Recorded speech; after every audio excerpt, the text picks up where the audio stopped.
Assalamualaikum Mat. Waalaikumsalam Nul. Hendak ke mana Mat? Hendak ke Batang. Hendak baudu. Mat, amunnya kadada banyu wan tanah kayak Pak sumbahyangnya. Sumbahyang apa nih itu maksudnya? Maksudnya ya sembahyang seadanya. Kada bauduan atau batayamuman.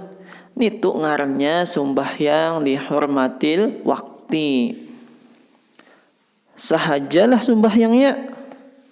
Kalau sah kada pang.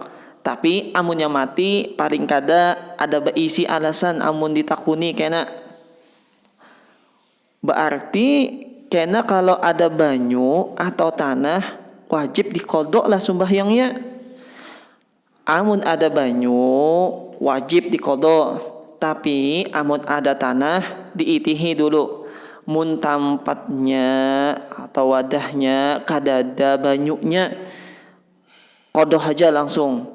Tapi amun wadahnya dihadangi dulu hanya ada banyu, maka kada usah pakai tanah, hadangi aja dulu. Kayak itu Kahmat. Alhamdulillah bertambah ilmu, mudahan berberkat. Amin.